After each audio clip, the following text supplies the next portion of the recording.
So ito po yung process na pinopropose natin, no? So yan. So yan. So ang ating outcome, just to give context po, no, bakit tayo, why we do strategic planning. So we have target outcomes, no, para sa ating mga learners na makapag-exit sila sa ating basic education, so that they will be prepared for higher education, for middle level skills training, entrepreneurship, employment.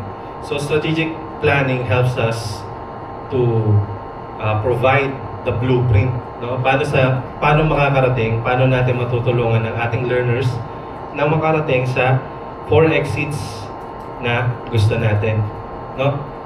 Para sa kanila. So yan. How? So strategic planning helps us understand where we are now. So nasan tayo ngayon, no? Based on our data, based on our performance, nasan tayo ngayon? Okay? And then, saan tayo papunta? No? Kung ito ang ating performance ngayon, kung ganito ang ating school ngayon, ano ba dapat o saan pa tayo dapat, no, where we are going? What is going to get in our way? What are the challenges na kakaharapin natin, or what are the challenges that we are experiencing now that are contributing to our performance, no? Kung mababa man ang performance natin sa school, no? Kung mataas ang dropouts, mababa ang enrollment, bakit ba? So yan. Ano yung mga challenges, and what do we need to do to get where we want to go? So yun yung pinaka-objective, no, nung strat plan na mismo, yung what we need to do to get where we want to go. Okay. So strategic plan. So ito, yan, no, long overdue na po itong DepEd order na ito. Nagdaan na siya sa iba't ibang revision, no, dahil nga ang dami nang nagdaan sa past few administrations natin, no. So sa atin po, ang strategic plan, ang gusto natin, no, 6-year, no, pati ang school improvement plan 6 years na rin from the previous 3 years. So kung ang division 6 years, region divisions, gusto natin pati ang schools 6 years. Kasi mahirap pong ang strategic plan po ay long-term plan po siya, no. So kapag long-term, pagka 3 years, hindi pa natin siya masasabi na long-term, eh. So gusto natin at least 1 administration ang span niya or longer, no. And then yan, strategic plan, 6-year plan developed at the central, regional, schools division office and school levels. It contains the strategic directions and priorities, no? And these strategic directions and priorities are based on the thorough analysis of the prevailing basic education situation. So nagkakantak tayo ng situational analysis, and then we communicate ano yung results or outcomes na gusto nating makita or puntahan, and ano yung mga strategy natin na gagawin upang makapunta tayo doon sa outcome na ginugusto natin based sa ating directions, no? So yan. So strategic planning cycle, isa lang po yan, no? Unified planning system, yan po ang aim natin when it comes to strategic planning. So there are 4 phases. First one is the development of the DepEd National Planning Framework and Planning Guidelines. Yan, nandyan yung ating yung overall direction as a department, as Department of Education, no, nire-release nila, no. Kapag pumasok ang isang administration, meron siyang direction kung ano yung gusto niya mangyari. So yun yung susundin natin. That will become part of the National Planning Framework to be issued with the corresponding document. No, like for example, nung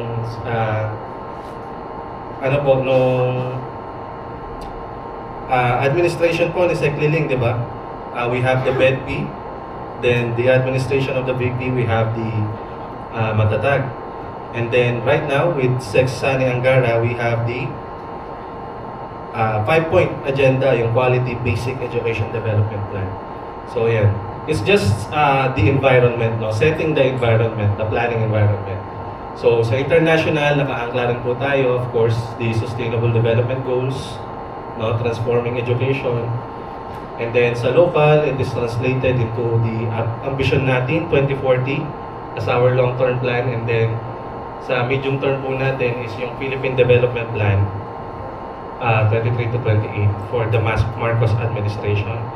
And then yun nga, we had the BEDP, we had the Matatag, and then right now we have the 5-point agenda for the QBEDP 2025 to 2035. So kung mapansin nyo, lagpas siya no, ng 6 years. So hanggang 2035, ganun yung horizon, yung long-term plan. No? So meron siyang base camp, so mamaya papakita natin.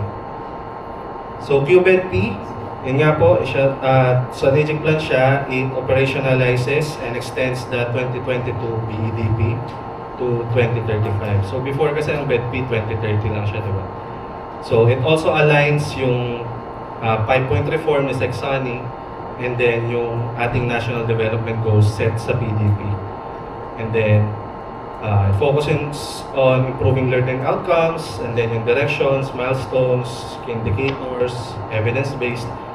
Kung meron mang maiba dito is yung strategic levers, no? And it also integrates yung idea ng futures thinking. So yan. So dito, ito yung outcomes na tinatarget ng 5-point, no? First is to, of course, produce high-performing teachers. Through the 5-point agenda, we also want our learners' physical and mental well-being to be protected.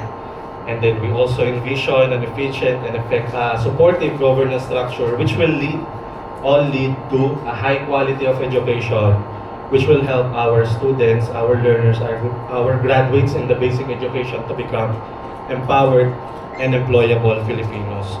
So kung papansinin ninyo, hindi siya naiiba sa BEDP, no? Wala siyang kaibahan.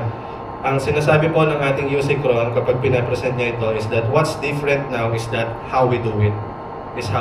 No? So we integrated yung idea na ng decentralization, yung digitalization, we gave focus, and then of course yung public-private partnerships. Like for example, yung PSIP. No? So PSIP, Public-Private Partnership for School Infrastructure Program. So meron tayong target na 105,000 classrooms to be constructed, no, through the partnerships po. So yan yung isang lever para po gumana mangyari itong 5-point agenda na in-envision natin. Okay. So that's the national planning framework and planning guidelines. So it's all about the planning environment.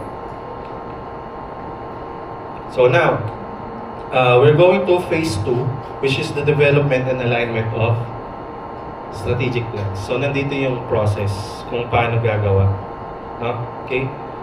So sa alignment, of course, we want to, kanina nga pinakita natin, sa international, of course, we have the Global Education Agenda, which is the Sustainable Development Goals, and we are contributing to Goal 4, Quality Education. And then, the Central Office sets the national strategic directions for DepEd. And then, of course, the Regional Education Development Plan anchors on these directions, as well as the division, nag-a-anchor siya sa region, and then ang schools is all about the curriculum implementation, teaching and learning, anchored on the targets, the directions set by the division. Okay? So 6 years po, again, ano natin is that 6 years ang maging SIP planning. So yeah. So sa development, alignment ng ating development plans or strategic plans, we have steps po, no, or processes. No? Una, yung planning to plan, then organization and mobilization of planning teams, understanding the mission and vision, and the situational analysis, identification of key and immediate challenges, yung formulation ng strategic objectives, preparation of financial plan, analysis and management of risk, and then yung writing ng strategic plan. So kung papansinin ninyo, it's not also different, no, dun sa current process ng DO44. So assess, plan, act. It also happens dito po sa process natin. Assess, plan, act pa rin siya. No? So we are banking on the data that we have. no? Nag-assess tayo sa ating current performance. So dadaanan natin yung mga proseso. Okay? So what's different with the current process is that we give emphasis to the alignment between and among the governance levels. So yeah.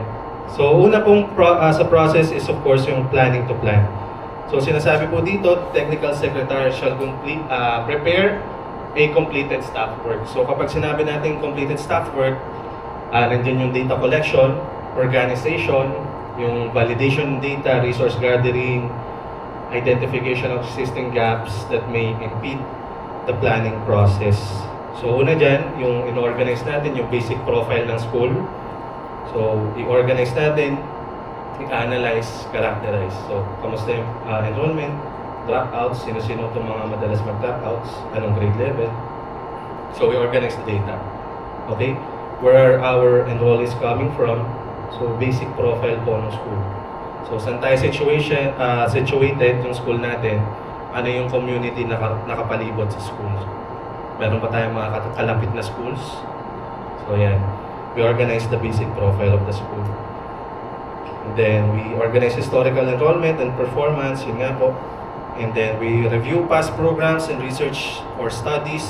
Ano ba yung ginagawa natin ngayon currently, ano yung ginagawa natin before, and what was the effect on our school. Nakatulong ba ito, yung mga ginagawa natin? So yan, we review the past programs. So ang tawag natin dito yung stock taking.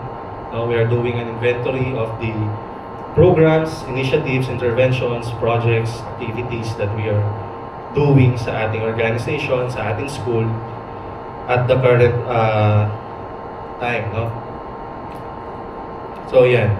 We also do the determination of the group within the high and low performance. So yan, ano yung mga groups nga. Pagka sinabi natin groups, pwedeng yung per grade level or per key stage. So yan, ano yung mga nasa mataas na performance, low performance. Yan. We also determine the reasons and factors affecting the performance. So kung ganun ang performance nila, bakit? No? And then projections, kung ito ang enrollment natin for the past years, no, school years, ano yung expect natin? So kung ito yung dropout, so ano yung expect natin across the years, no? We just need to provide data, no? Kung ilan man yung available sa atin, mas marami, much better, di ba? Kasi kung konti lang data natin, kung mas marami yung data na hawak natin, mas reliable yung ating magiging projection. And of course, after doing the complete staff work, we package the report so that we will be ready to begin with the strategic planning process. So, sino ba yung gagawa nito sa school? No, yung completed staff work. So, dito, sinasabi natin yung organization and mobilization of planning teams. So, sa school, meron naman talaga yung core team na gumagawa ng SIP, no? So, hindi lang yan yung isang tao. Okay? And then, eto naman, once we organize the planning team, it is the expanded one na including our stakeholders na. So, ang planning team, the planning team will lead the process by convening the members. They will identify the data requirements, conduct in-depth situational analysis. They will draft the strategic plan and then subject the plan for consultation review and then revise, finalize, and communicate the plan. So sa region, ito po, RD, ARD, Chiefs of Functional Divisions, Technical Staff, PPRD, Quad, CLMD, SSD. So sa division, we have the SDS, of course, as the chair. ASDS will be the co-chair, or to be designated by the SDS. And then the chiefs of SJOD, heads of units, CID. Ayan. Mga representatives po, aling ulama, if meron po, IP representatives, relevant stakeholders such as LGUs, tapos technical staff from each functional division. So yan. Ang technical secretariat natin is GOD as the lead, planning unit. And then members will be the OSDS, finance unit, and then CID. Sa school naman po, ito yung pinopropose natin na maging composition ng expanded planning team. So we have the school head, of course, as the chair. And then sa members po, we can have the student representative, teacher representative, parent representative, barangay, LGU representative, or members of the Barangay Disaster Risk Reduction Management Council, or members of the School Child Protection Committee, School Governance Council, other relevant stakeholders. So it depends on the core team, no, kung sino yung relevant na pasama sa planning team sa pag-craft ng school improvement plan. So we can also have members from or representatives from the NGOs, yung alim ulama representative from the Muslim ano po natin, no? And then IP, allied teachers, yung Arabic language and Islamic values education teachers, and then school alumni. So sa technical secretariat po is yung available na teaching personnel. It will be led by the designated planning coordinator for the formulation of SIP and AIP, and then designated finance officer of the school, designated planning officer, base coordinator, and for implementing units, yung mga disbursing officer, senior bookkeeper shall also participate as members of the technical secretariat. So yeah, ito po yung composition sa school expanded. So technical secretariat, sila po, no, to be designated naman po ito ng ating school head sa school. And of course, sila yung gagawa, magpapackage ng report para po kapag kinonvene nila yung ating planning team na buo with our stakeholders, meron po tayong may represent. Yan. So next step of the process is of course to be on the same page, understanding the vision, mission, mandate, core values, strategic directions, and situational. So, dyan na po. We prepared our completed staff work. It is important also that the members of the planning team are on the same page, no? Ibig sabihin, naintindihan nila kung ano yung situation ng school, kung ano yung performance ng school, kung ano man yung nalaman natin dun sa ating initial gathering ng ating data, no? Importante na malaman nila.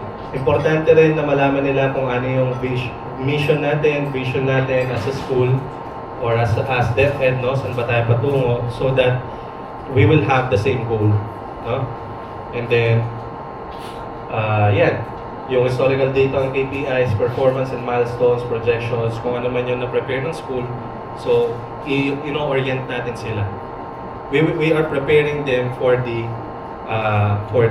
in-depth situational analysis para po sa pag-craft ng ating SIP. Next process is yung in-depth na nga po, no?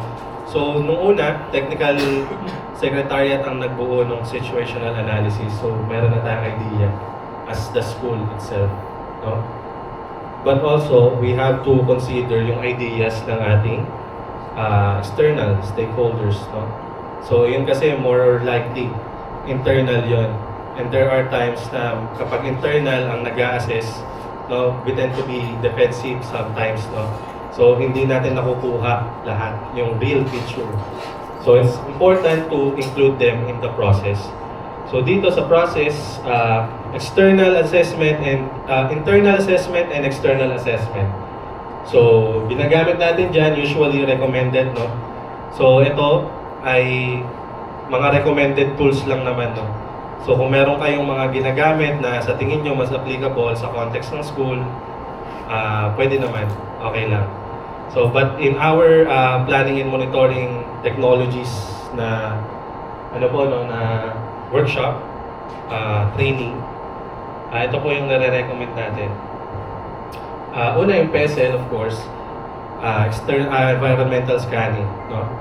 We look at the political aspect, the environmental, the social, technological, legal, and environment nga po. Tapos, meron tayong SWOT, strength, weaknesses, opportunities, and threats, no?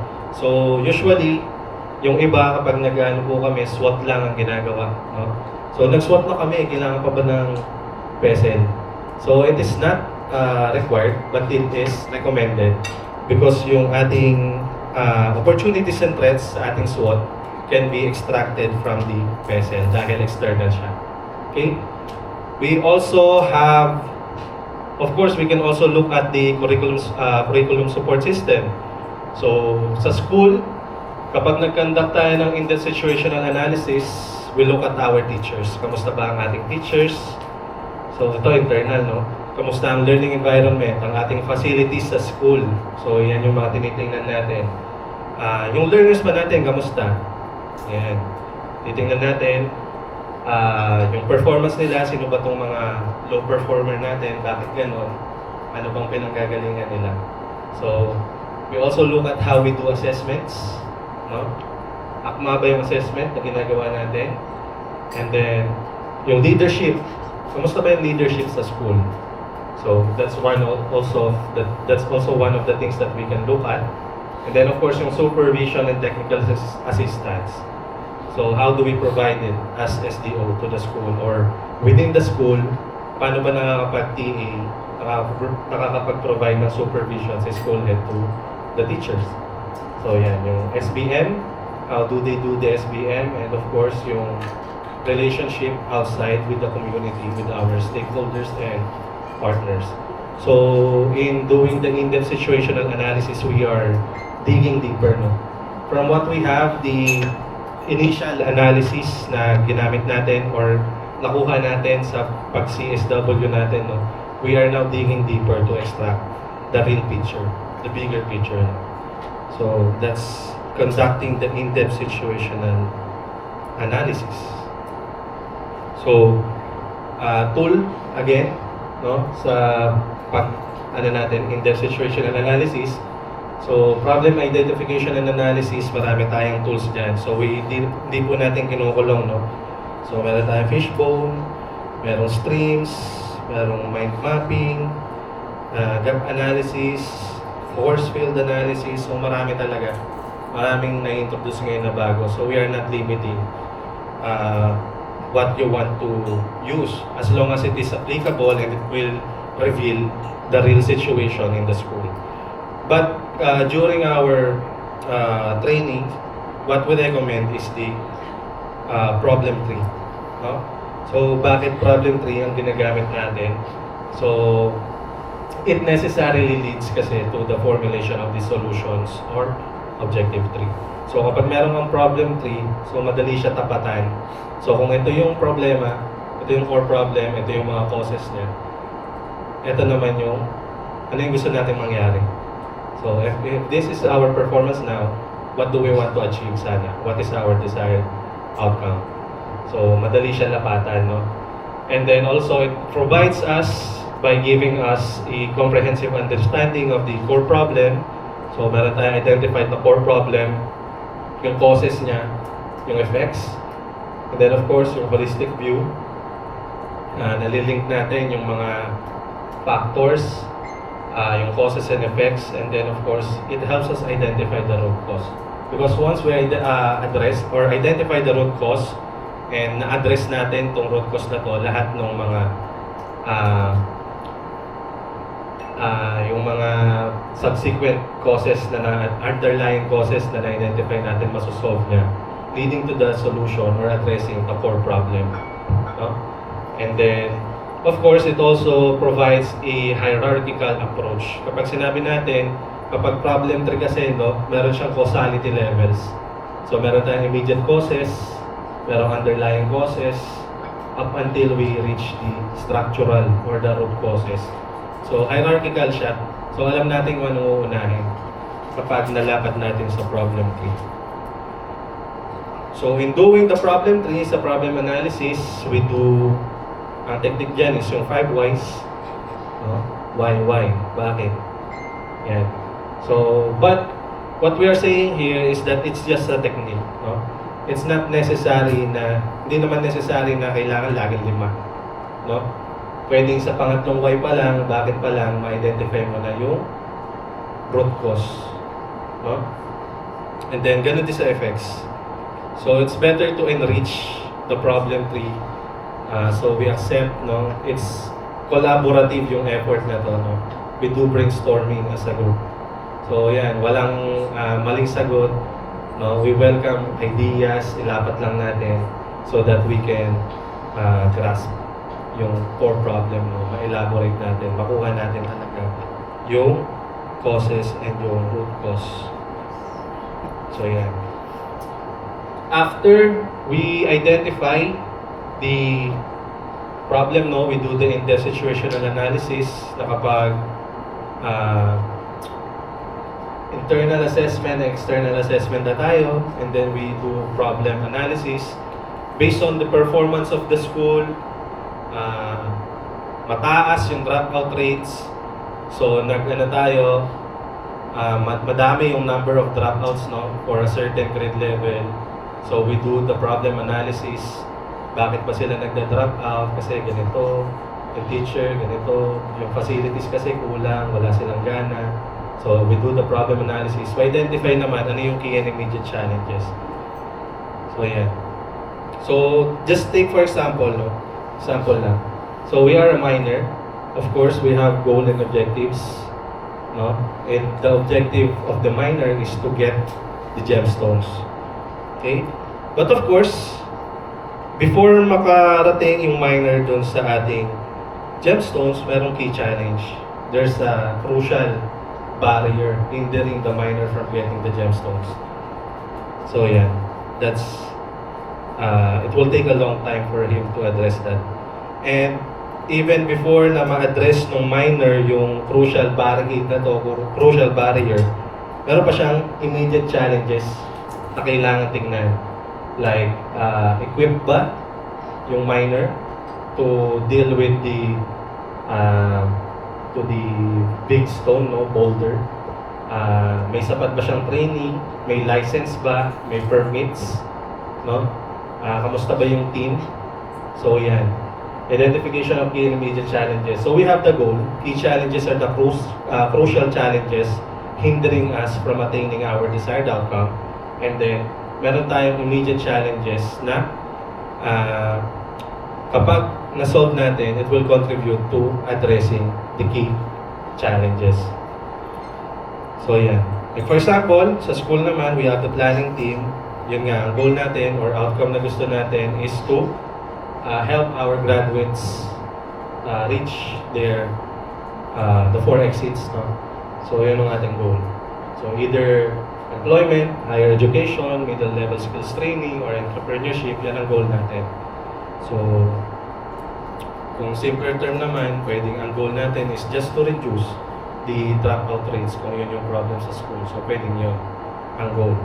So meron tayong key challenges dyan sa long term, no?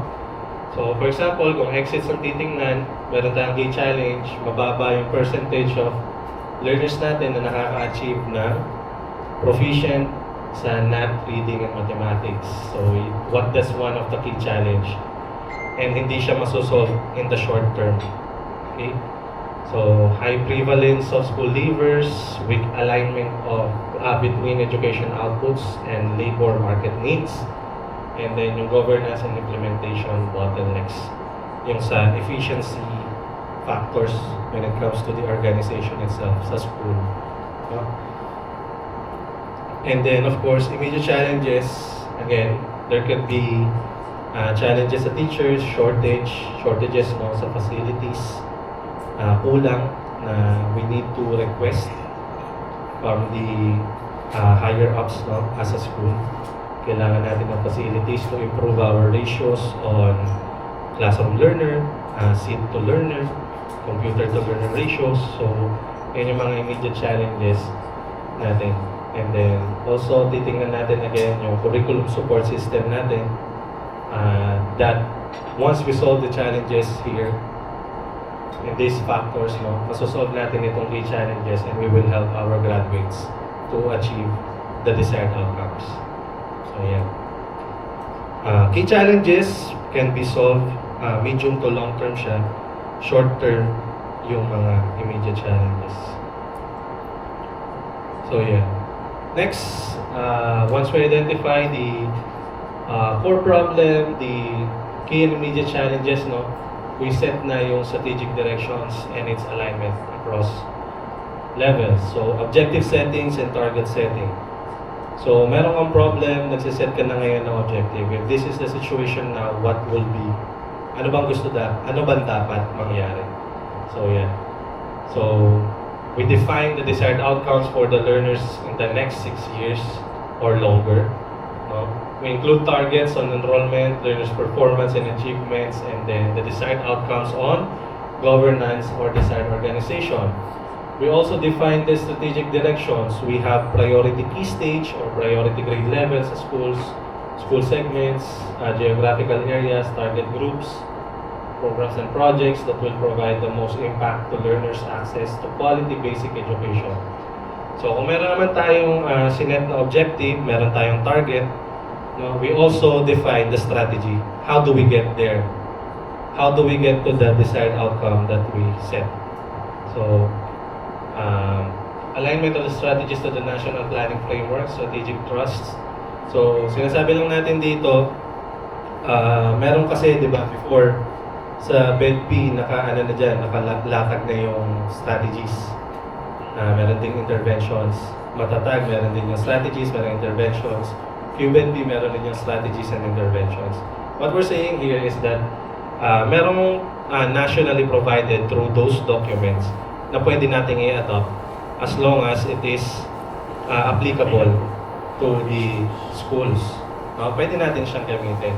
But also, pwede tayong mag-add or mag-refine, mag-revise to make it better suited sa context ng schools. So, yun yung flexibility na binibigay natin.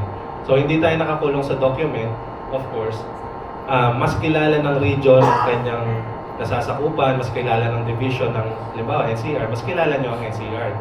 So, sa school, ganun din. Mas kilala, bilang principal, no, bilang teacher dun sa certain school, mas kilala namin yung school namin. So, this will be the strategy talaga. Ito yung magiging strategy namin in order to address that core problem sa performance. And then, fundamentally, it is important na yun nga, one goal lang tayo. We have one goal. We have common outcomes. Yung high-performing teachers, yung learners natin, no? Gusto natin makagraduate sila sa MH6. Empowered and employable Filipinos, yan yung target natin, no? Common na goal. No? But we have different strategies on how to get there. We can employ different strategies. So, yan. Again, just going back to the 5-point agenda, the QBEDP, no? Ito yung pinaka-framework. So, we will produce high-performing teachers. We will protect the physical and mental well-being of our learners. We will ensure that there will be an efficient and supportive governance structure so that we can support we can have a high quality of education that will produce an empowered and employable Filipino graduate.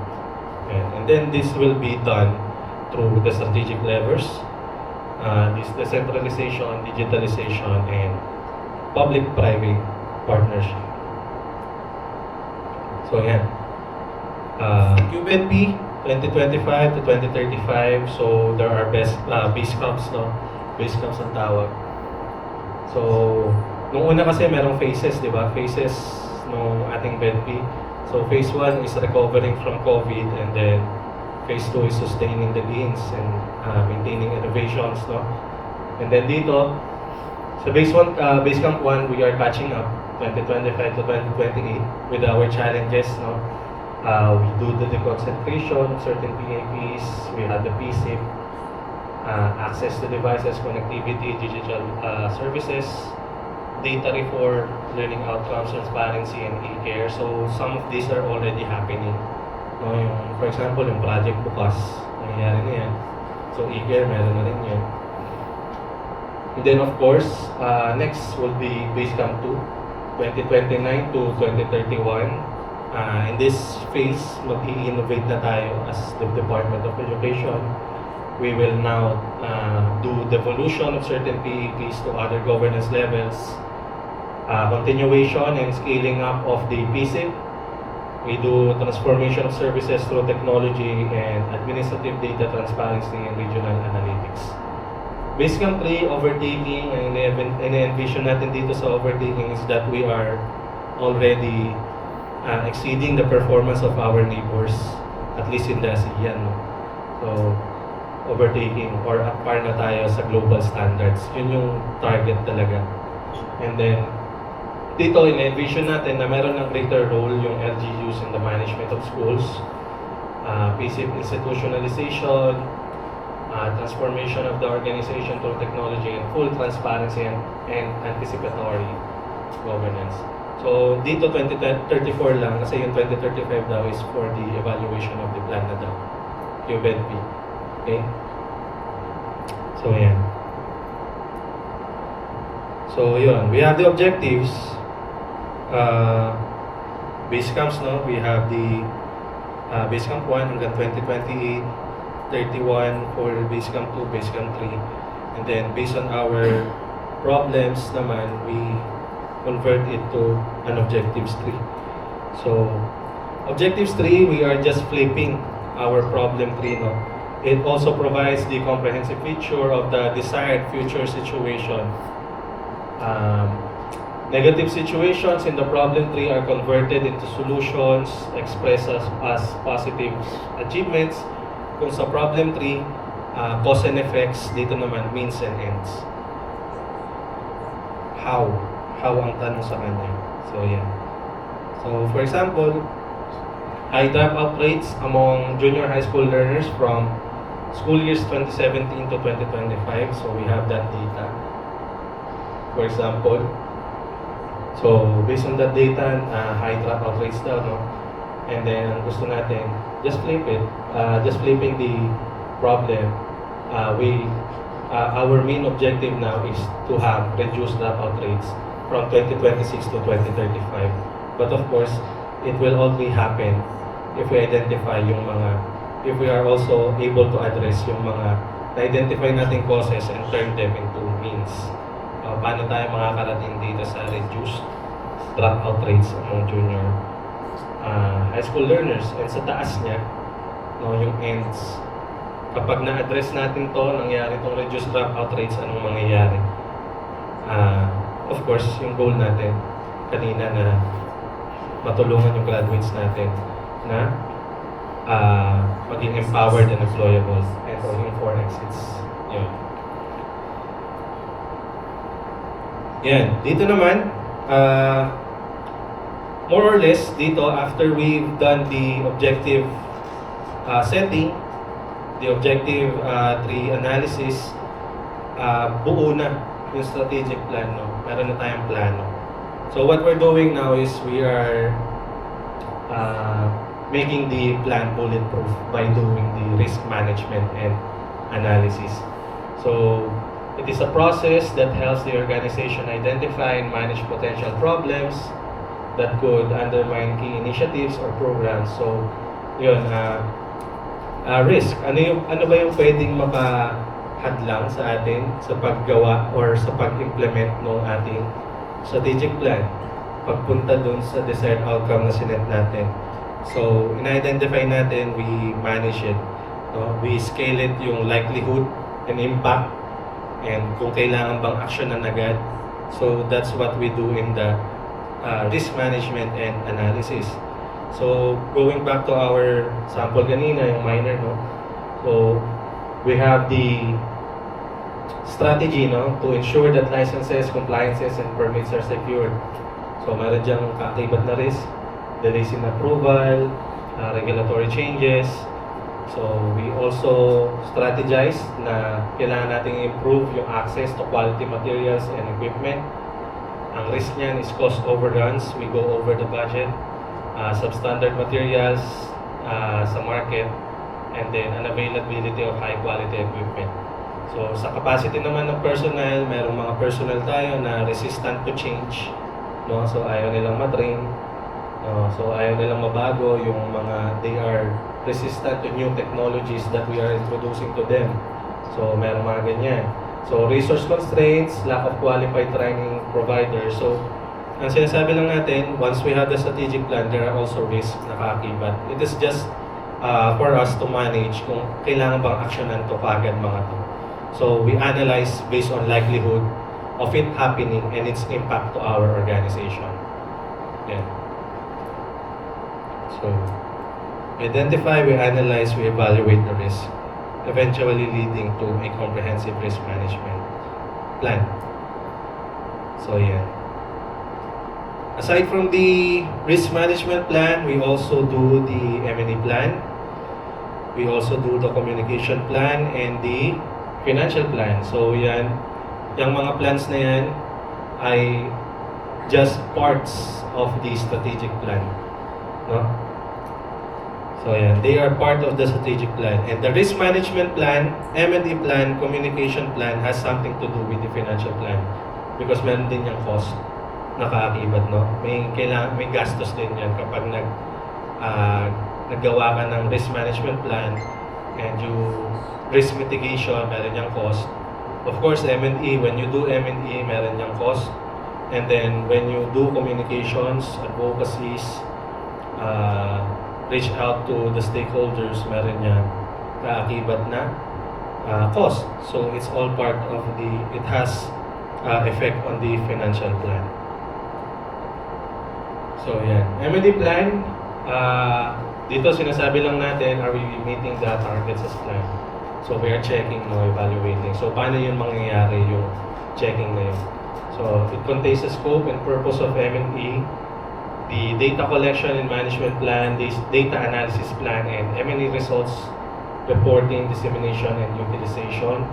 So sa ngayon pa naman, meron pa rin is BMEF, no, policy, DO29.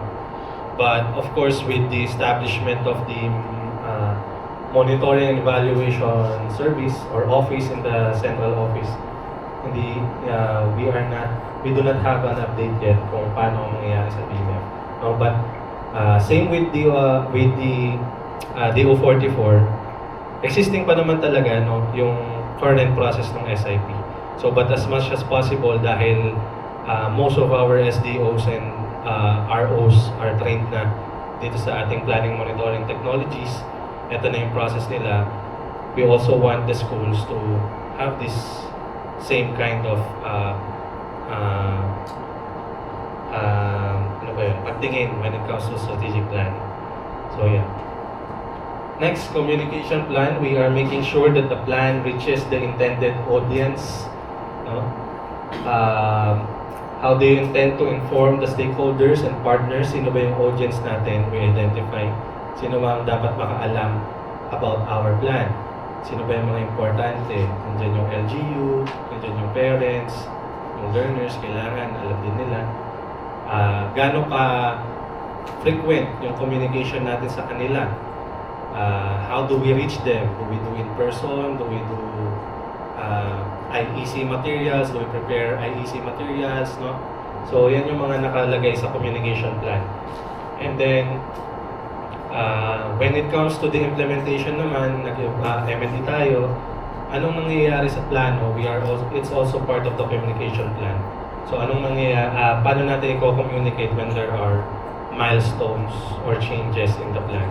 So, that's part of the communication plan. So, financial plan naman, it's about translating the strategies and targets into peso. So, ano yung strategies na kailangan natin to contribute to the achievement of the desired outcomes? Ano yung outputs, deliverables na needed to implement the strategy, and of course, how much would it cost? Estimates. Ito naman, 6 years siya, di ba? And then, this will be the basis for the annual plans. Yung ating annual improvement plan naman for the schools. So, kung meron kang SIP, dapat hindi dyan, yung AIP natin hindi lumalayo doon sa ating SIP. Kung ano ang nasa SIP, yun din dapat ang nasa AIP. Hindi dapat sila magkaiba. Okay? So, yan. So, sa schools, sa PMIS natin, we are now finalizing, rolling out even the school module for the Program Management Information System. So yan, expect na natin na sooner or later, magda-WFP na rin, magpi-PMIS na rin ang ating mga schools. So, yan. Of course, we write the development plan. After completing the situation and organizational analysis, ay susulat na natin, papackage na natin. Okay? Into the SIP. So, yan. Kung ano man yung process, ano yung mga lumabas sa ating buong strategic planning process, we package it into a school improvement plan.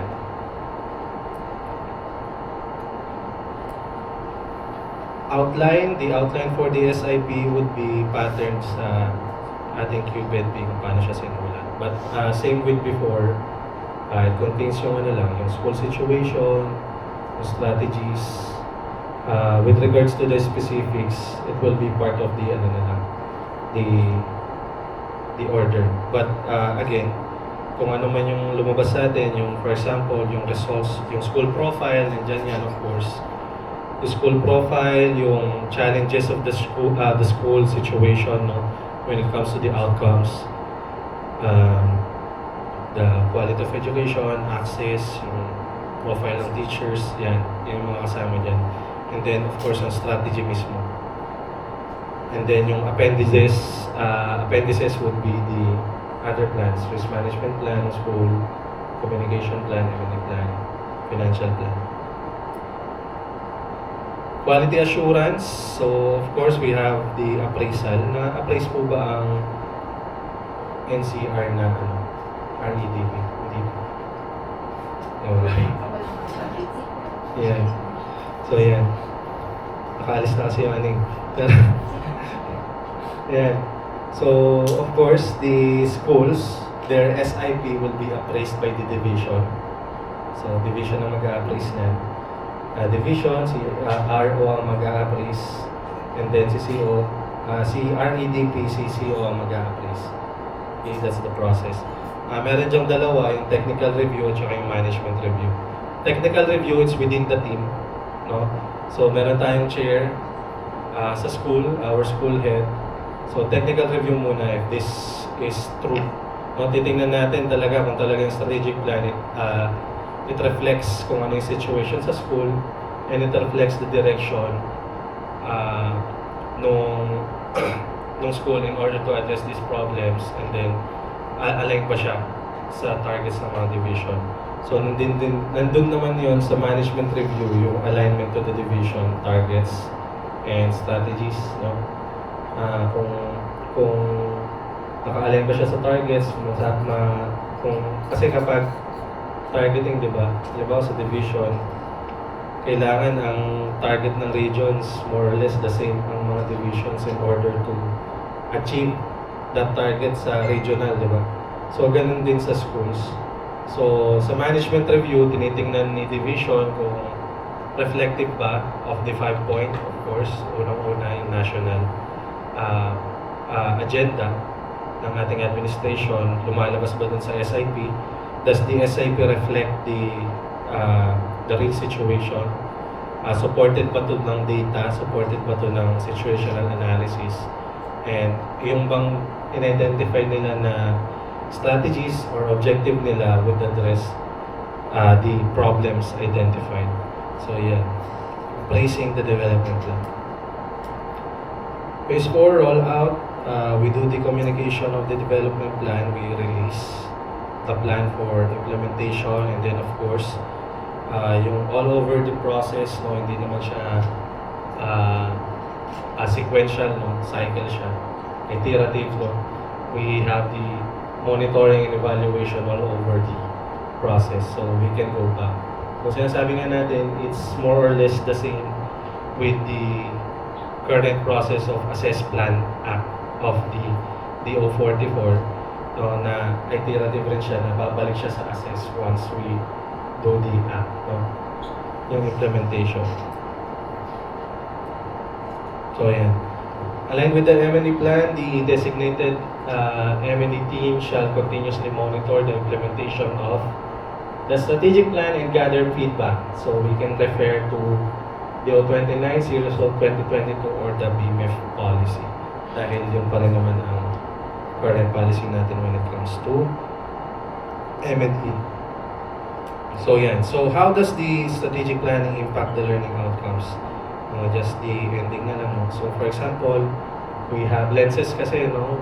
We look at the geography, geographical factors, demographics, shocks and fragility, socioeconomic governance. So si dito, so walang problem, nakatawid siya dun sa desired outcome natin. Kay Alma, certain problem dahil nangyari dun sa area niya, there are still stereotypes when it comes to females. So medyo mahirap pero nakarating pa rin. But when it comes to Marisol naman, dami niyang challenges. So, okay lang. No? Strategic plan. Yeah. Andito ka na. So yung trabaho natin sa strategic plan, of course, tulungan si Marisol makatawid din. So yan. Baka sa ibang exit, sir. So yan. Let your strategic plan be the bridge. And then yan. So yan. Investment in knowledge pays the best interest, sabi ni Benjamin Franklin. Yan. Let us commit to strategic planning and invest in the future of our learners. So yan. That's the overview of the strategic planning process. So yan. So usually, ito pong planning and monitoring technologies, alam nyo naman, 1 week siya. So just for the overview, ito yun. No? Same process kung paano tayo nag-DEDP, how we do the REDP, it's the same for the SIP. So ganun din natin siya gagawin. So yeah. Yeah, that's the strategic planning process or the SIP process. It's the same naman.